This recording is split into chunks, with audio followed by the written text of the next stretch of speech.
नमस्कार, स्वराज एक्सप्रेस के खास प्रोग्राम कुर्सीनामा में आपका स्वागत है। आपके साथ मैं हूं विकास सक्सेना। उत्तर प्रदेश में चुनावी दंगल होने जा रहा है। इसमें किसका मंगल होना, ये निश्चित तौर पर इस सवाल का जवाब चुनाव के परिणामों से पता चल सकता है। इतना जरूर यहां कहा जा सकता है कि यूपी की चुनावी जंग इस बार दिलचस्प होने वाली है और इसकी वजह है क्योंकि हर पार्टी के प्लान का बेहद खास होना। हर दल सभी वर्गों को साध रहा है। सभी ही युवाओं पर पार्टियां अपना ज्यादा फोकस कर रही हैं क्योंकि वो जानते हैं कि इनका साथ जब तक नहीं मिलेगा तब तक चुनाव में बाजी मारना मुश्किल है। ऐसे में बीजेपी समेत सभी दल युवाओं को साधने में जुटे हैं। खैर, कुर्सीनामा में आज हम आपको बुंदेलखंड के बांदा जिला लेकर चलेंगे और बताएंगे तिंदवारी विधानसभा सीट के हर समीकरण को। तो फिर देर ना करते हुए शुरू करते हैं कुर्सीनामा आज का सफर।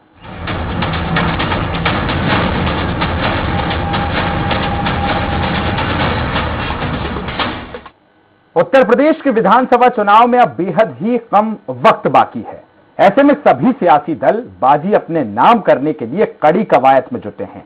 बांदा जिले की तिंदवारी विधानसभा सीट की बात करें तो इस सीट पर भी चुनावी रोमांच अब जोर पकड़ रहा है। इस सीट पर फिलहाल भारतीय जनता पार्टी का कब्जा है। 2017 में यहां से बीजेपी के ब्रजेश कुमार प्रजापति ने बसपा के जगदीश प्रजापति को 37,407 मतों के अंतर से हराया था, जबकि 2012 में यहां से कांग्रेस ने अपना कब्जा जमाया था। तब कांग्रेस के दिलजीत सिंह ने सपा के विशंबर प्रसाद को हराया था। दिलजीत सिंह ने यह चुनाव 15,015 मतों से अपने नाम किया था। इससे पहले 2007 में तिंदवारी सीट पर सपा के विशंबर प्रसाद ने जेएम के दिलजीत सिंह को चुनाव में शिकस्त दी थी। अब देखा जाए तो यहां मतदाताओं को हर दल को मौका दिया है, लेकिन यह अलग बात है कि क्षेत्र का विकास उम्मीद के मुताबिक कभी नहीं हुआ है। लोग आज भी जरूरी सुविधाओं के लिए परेशान हैं। बेरोजगारी एक बड़ा मुद्दा है। बता दें कि क्षत्रिय बाहुल्य से सीट पर सभी दलों में ठाकुर प्रत्याशी टिकट के लिए जोर आजमाइश कर रहे हैं। इस विधानसभा के आसपास फतेहपुर, हमीरपुर और महोबा की सीमाएं लगी हुई हैं। इस सीट पर कुल मतदाताओं की संख्या 3,10,000 के करीब है। तो बांदा जिले की तिंदवारी विधानसभा सीट पर मुकाबला कैसा होने वाला है, कौन सी पार्टी कितनी मजबूत है, जनता का क्या कुछ रुख है, ये समझने की कोशिश करेंगे हमारे बांदा संवाददाता रोहित द्विवेदी से। वहीं सीट पर कुछ और दिलचस्प पहलुओं को भी हम जानेंगे हमारे सहयोगी गगन मिश्रा से, जो लखनऊ से हमारे साथ लाइव जुड़ रहे हैं। लेकिन पहले रुख करेंगे रोहित का।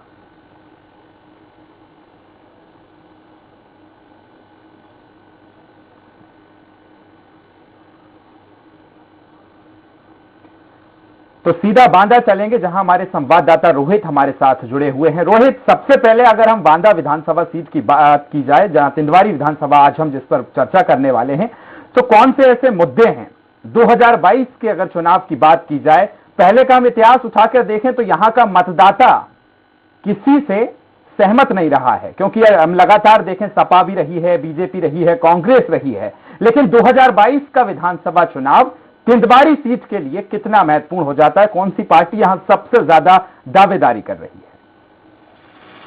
जी, आपको बता दूं, यहाँ की जनता हर बार नया विधायक चुनती है, पर यहाँ पे चार साल जो सपा में विधायक रहे विशंबर निषाद, उन्होंने राज किया था। उसके बाद ये दलजीत सिंह कांग्रेस के हाथ में चली गई थी। पर इस समय यहाँ का मुद्दा ये है, अन्ना प्रथा, अवैध खनन के कारण सड़कों को खराब करना और किसान और सिंचाई, बेरोजगारी और लाइट, इनमें से सारी समस्याएं हैं। इनका कोई भी निदान नहीं होता। जो भी विधायक बनता है वो दोबारा उस क्षेत्र में बहुत ही कम नजर आता है। वहाँ की जनता, अभी कुछ दिन पहले मैं गया तो वहाँ की जनता कह रहे थे विधायक जी काफी समय से नहीं आए। जी रोहित, जिस तरह से देखा जाए यहाँ तमाम पार्टियां इस सीट पर रही हैं, आती रही हैं, जाती रही हैं, लेकिन विकास यहाँ का बड़ा मुद्दा है, रोजगार यहाँ का बड़ा मुद्दा है। यहाँ से अगर युवाओं की बात की जाए तो पलायन युवा यहाँ से करते हैं। औद्योगिक क्षेत्र में देखें तो कोई बड़ा विकास नहीं किया गया। क्या कारण है कि तिंदवारी विधानसभा सीट विकास को लेकर इतनी पिछड़ रही है? कारण यही है कि यह जीतने के बाद ये विधानसभा में निषाद, प्रजापति, ठाकुर, ये 3 जातों ने ही राज किया। 3 जात ने जो जनता का वोट लिया है, उसके बाद जीतने के बाद सीधे डायरेक्ट का नाम लखनऊ पहुंच गए, फिर लौट के जनता को नहीं देखा है। जनता वोट देती है और वोट देने के बाद आशा करती है कि हो सकता है कि हमारे ये विधायक जी अच्छे हो सकता है हमारे ये अच्छे हो, पर बाद में कोई भी खरा नहीं करता है। बिल्कुल, तो हमारे साथ लखनऊ हम सीधा रुख करेंगे, हमारे साथ गगन, हमारे साथ सहयोगी जुड़े हुए हैं। गगन, जिस तरह से आपने रोहित की बातें सुनी, रोहित जिस तरह से वहां पर मौजूद हैं और उनका कहना है कि यहां हर बार मतदाता पार्टी चेंज करके देखते हैं, लेकिन एक जो मुद्दा है वो स्थायित्व का मुद्दा है। सबसे बड़ी बात यह कि विकास हर बार यहां पर अधूरा रह जाता है, क्या कारण है गगन? देखिए, क्योंकि अगर पूरे बुंदेलखंड की बात करें तो यहाँ पर हमेशा से बसपा का साम्राज्य रहा है। बसपा सबसे ज्यादा कहीं पर अगर पूरे उत्तर प्रदेश में मजबूत हुआ करती थी तो वो बुंदेलखंड में हुआ करती थी, और खासकर बांदा से कई ऐसे बसपा के कद्दावर मंत्री नेता आते थे, चाहे नसीमुद्दीन सिद्दीकी हो, काफी पहुंच थी उनकी, और उसके बावजूद बुंदेलखंड को वो चीजें नहीं मिल पाई जो उसको मिलना चाहिए था। खासकर तिंदवारी विधानसभा की बात करें तो इतिहास में पहली बार हुआ था कि यहाँ पर भारतीय जनता पार्टी का विधायक चुना गया। युवा विधायक है यहाँ पर, और काफी लगन से कोशिश करते हैं कि काम करें, लेकिन यहाँ के विधायक के खिलाफ खुद एफआईआर दर्ज है। कई बार खनन माफियाओं के खिलाफ वो आवाज उठा चुके हैं और कई बार उनके ऊपर कार्रवाई भी की गई है, लेकिन हाल ही में एक बार उनके ऊपर मुकदमा दर्ज किया गया, मुख्यमंत्री तक पूरा मामला पहुंचा, लेकिन उसके बावजूद विधायक नाराज बताए जाते हैं कि जब विधायक ही क्षेत्र में पीड़ित हो रहा हो, उसके ऊपर मुकदमे लिखे जा रहे हो, तो आम जनता के ऊपर पुलिस का जो कार्रवाई होती है वो किस कदर होती होगी। ये इसका एक पार्ट रहा, जो विधायक यहाँ का जनप्रतिनिधि खुद परेशान है। और दूसरा जो पार्ट रहा यहाँ पर, क्योंकि अन्ना प्रथा काफी सालों से चली आ रही है, यहाँ के जो जानवर होते हैं, खुला जानवर होते हैं, वो फसलों को नाश करते हैं, क्योंकि यहाँ पे तिंदवारी विधानसभा के जो लोग रहते हैं, जो कि केन नदी के किनारे बसा हुआ है, यहाँ पर मुख्य यहाँ का व्यवसाय खेती ही है। इसी के कारण यहाँ से जो युवक होते हैं, नौजवान होते हैं, ज्यादा से ज्यादा संख्या में पलायन करते हैं रोजगार के लिए। जो किसानी है वो अन्ना प्रथा के चलते यहाँ पे समूल नाश हो जाता है, और हर साल किसान यहाँ पर परेशान रहते हैं, तो उसकी कभी यहाँ पर किसी भी सरकार ने सुध नहीं ली। दूसरा, यहाँ पर खनन जो माफिया है वो काफी एक्टिव रहते हैं, यहाँ पर खनन माफियाओं का बोलबाला होता है। तो तमाम वो मुद्दे हैं जो यहाँ के लोगों को परेशान करते हैं, क्योंकि बसपा का दल रहा है, 4 बार बसपा के विधायक रहे हैं यहाँ पर, उसके बाद कांग्रेस के हाथ में सीट गई और पहली बार भारतीय जनता पार्टी का यहाँ पर विधायक जीत के आया। तो जो आशा थी यहाँ के लोगों को, क्योंकि पूरे बुंदेलखंड में 19 की 19 सीटें भारतीय जनता पार्टी के पास है, जो आशा थी कि बांदा को कुछ मिलेगा वो मिल नहीं पाया। क्योंकि आज जब हम तिंदवारी विधानसभा की बातचीत कर रहे हैं तो बांदा जिले में गगन, हम आपके पास दोबारा लौटेंगे क्योंकि यहाँ एक वक्त छोटा सा ब्रेक का वक्त है। इसके बाद मैं आपको बता दूं कि रोहित, बहुत शुक्रिया आपका तमाम जानकारी में हमारे साथ साझा होने के लिए। तो आगे हम चर्चा को रखेंगे, लेकिन यहाँ वक्त एक छोटे से ब्रेक का।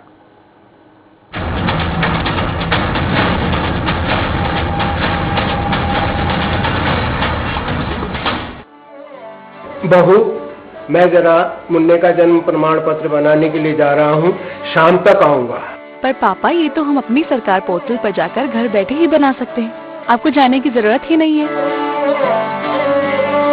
जब सेवा का सबको भी लाभ मिले, चेहरे पे एक भी मुस्कान खिले, जब सेवा का पूरा लाभ मिले, चेहरे पे तब मुस्कान खिले, हर जन सुविधाओं में लेती जहाँ जनता पूरा भाग, अपनी सरकार से मिल है रहा जनता को सीधा लाभ, अपनी सरकार से मिल है रहा जनता को सीधा लाभ, अपनी सरकार से मिल है रहा जनता को सीधा लाभ।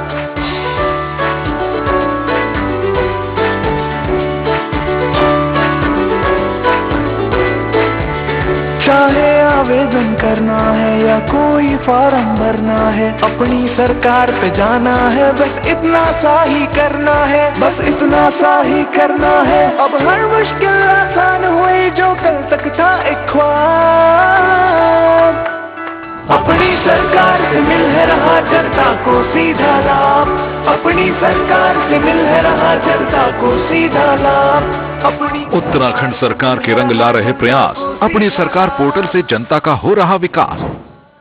रूप मंत्रा आयुर्वेदिक फेस वॉश, इसमें है क्यूकम्बर के प्योर एक्सट्रैक्ट जो नेचुरली चेहरे को मॉइस्चराइज रखे।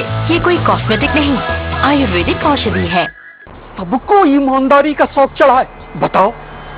अरे सड़क पे थोड़े गड्ढे ही तो आते थे, अमेरिका की सड़क लेकर क्या करते हैं? सारा पैसा अगर सड़क पे लगा देते ना तो हमारी अय्यासी का क्या होता। पिछली सरकार भी तो थी, कागजों पे काम, मुंह मांगा था, लेकिन इनकी ईमानदारी के चक्कर में हमारी ठेकेदारी तो गई, पुराने घोटालों की सारी फाइलें भी खोल दी। अब लगे हैं जमानत के चक्कर में। वकील साहब, इस बार तो हो जाएगी ना जमानत? अरे वकील साहब, 2017 से पहले सरकारी पैसे को खाना जो अपना हक समझते थे, 2017 के बाद उन पर काबू होने से प्रदेश की तरक्की में जो फर्क आया है वो फर्क साफ है। मुल्तानी कोका, कफ सिरप, तुलसी, वसा, यस्ती मधु, पिपली के गुणों से भरपूर, जो खांसी पर करे तुरंत असर, ताकि बदलते मौसम के साथ आप न बदले। अपनाएं आयुर्वेदिक रूप मंत्रा। इसमें है क्यूकम्बर के प्योर एक्सट्रैक्ट जो नेचुरली चेहरे को मॉइस्चराइज रखे, ताकि पिंपल्स और डेड स्किन जैसी प्रॉब्लम से मिले रिलीफ। रूप मंत्रा आयुर्वेदिक फेस वॉश, ये कोई कॉस्मेटिक नहीं, आयुर्वेदिक औषधि है। उत्तराखंड राज्य ग्रामीण आजीविका मिशन बन रहा है ग्रामीण महिलाओं के जीवन का आधार। प्रदेश में आजीविका मिशन के तहत स्वयं सहायता समूहों की महिलाएं आज आर्थिक रूप से सशक्त हो रही हैं और साथ ही परिवार के लिए कंधे से कंधा मिलाते हुए नए आजीविका के अवसर प्राप्त कर रही हैं। उत्तराखंड सरकार ने कोरोना के इस मुश्किल समय में प्रतिबद्धता दिखाते हुए इन स्वयं सहायता समूहों को आर्थिक मदद प्रदान की है। सरकार ने राज्य ग्रामीण आजीविका मिशन से जुड़े स्वयं सहायता समूहों को कोविड-19 के तहत मदद के लिए लगभग 8,435 लाख स्वीकृत किए हैं, जिसमें 5,575 लाख की राशि अवमुक्त की जा चुकी है। प्रदेश में स्थित 30,365 स्वयं सहायता समूहों को बैंक ऋण ब्याज प्रतिपूर्ति हेतु लगभग 2,480 लाख की सहायता दी जा चुकी है और 159 क्लस्टर स्तरीय संगठनों को कोरोना काल की मुश्किलों से बचाते हुए 795 लाख की अनुदान सहायता भी दी जा चुकी है। इसी कड़ी में 42,989 स्वयं सहायता समूहों को स्वावलंबी बनाने हेतु अब तक लगभग 5,158 की आर्थिक सहायता उत्तराखंड सरकार द्वारा प्रदान की जा चुकी है। आज उत्तराखंड की हर महिला अबला से सबला होकर अपने और अपने परिवार का ख्याल रख रही है। उत्तराखंड राज्य ग्रामीण आजीविका मिशन से मिल रहा ग्रामीण महिलाओं को सहारा, संवर रहा जीवन, सच हो रहे सपने और दूर हो रही महिलाओं की मुश्किलें। रूप मंत्रा आयुर्वेदिक फेस वॉश, इसमें है क्यूकम्बर के प्योर एक्सट्रैक्ट जो नेचुरली चेहरे को मॉइस्चराइज रखे, ये कोई कॉस्मेटिक नहीं, आयुर्वेदिक औषधि है। SRK University is one of the oldest university of Madhya Pradesh with well qualified and experienced faculty. 25 सालों से मध्य प्रदेश की विश्वसनीय university. Courses offered engineering, pharmacy, management, agriculture, computer application, nursing, homeopathy, dental, paramedical, PhD research and other professional and certificate courses. Contact 7024144981 और 828384। अपनाएं आयुर्वेदिक रूप मंत्रा। इसमें है cucumber के प्योर एक्सट्रैक्ट जो नेचुरली चेहरे को मॉइस्चराइज रखे, ताकि पिंपल्स और डेड स्किन जैसी प्रॉब्लम से मिले रिलीफ। रूप मंत्रा आयुर्वेदिक फेस वॉश, ये कोई कॉस्मेटिक नहीं, आयुर्वेदिक औषधि है। साथियों नमस्कार, जय जोहार। आप सभी को यह बताते हुए मुझे अत्यंत प्रसन्नता हो रही है कि 17 दिसंबर 2021 को छत्तीसगढ़ सरकार 3 साल पूरे करने जा रही है। इन 3 सालों में छत्तीसगढ़ ने उत्तरोत्तर प्रगति की है और देश भर में एक नई पहचान स्थापित की है, जिसके कारण छत्तीसगढ़ मॉडल की चर्चा पूरे देश में हो रही है। छत्तीसगढ़ सरकार ने छत्तीसगढ़िया स्वाभिमान की जो अलग इन 3 सालों में जगाई है वो अभूतपूर्व है और इस खुशी में रन फॉर छत्तीसगढ़िया प्राइड दौड़ स्वाभिमान और गर्व की आयोजन किया जा रहा है, जिसमें पूरा छत्तीसगढ़ स्वाभिमान के साथ दौड़ लगाएगा। इसके साथ ही फोटोग्राफी, स्लोगन, रील प्रतियोगिता का आयोजन भी किया जा रहा है। मैं आप सभी को आग्रह करता हूं कि आप भी रन फॉर छत्तीसगढ़िया प्राइड एवं अन्य प्रतियोगिताओं में भी हिस्सा जरूर लें और छत्तीसगढ़िया स्वाभिमान की गूंज समूचे विश्व में फैलाने में अपना योगदान दें। जय हिंद, जय छत्तीसगढ़। रूप मंत्रा आयुर्वेदिक फेस वॉश। इसमें है क्यूकम्बर के प्योर एक्सट्रैक्ट जो नेचुरली चेहरे को मॉइस्चराइज रखे। ये कोई कॉस्मेटिक नहीं, आयुर्वेदिक औषधि है। उत्तर प्रदेश सरकार कोविड-19 के संक्रमण से मृतकों के आश्रितों को 50,000 रुपए की अनुग्रह राशि प्रदान कर रही है। अनुग्रह सहायता राशि के लिए आश्रित अपने जिले के कलेक्ट्रेट स्थित कार्यालय में ऑफलाइन या राहत आयुक्त कार्यालय की वेबसाइट rahat.up.nic.in पर ऑनलाइन आवेदन कर सकते हैं। आश्रित कोविड से मृत्यु का प्रमाण, मृत्यु प्रमाण पत्र और बैंक पासबुक की कॉपी के साथ आवेदन कर सकता है। अधिक जानकारी के लिए rahat.up.nic.in पर लॉगिन करें या राज्य स्तरीय राहत कंट्रोल रूम हेल्पलाइन 1070 पर कॉल करें। हर मुश्किल में साथ, संवेदनशील सरकार। अपनाएं आयुर्वेदिक रूप मंत्रा। इसमें है क्यूकम्बर के प्योर एक्सट्रैक्ट जो नेचुरली चेहरे को मॉइस्चराइज रखे ताकि पिंपल्स और डेड स्किन जैसी प्रॉब्लम से मिले रिलीफ। रूप मंत्रा आयुर्वेदिक फेस वॉश। ये कोई कॉस्मेटिक नहीं, आयुर्वेदिक औषधि है।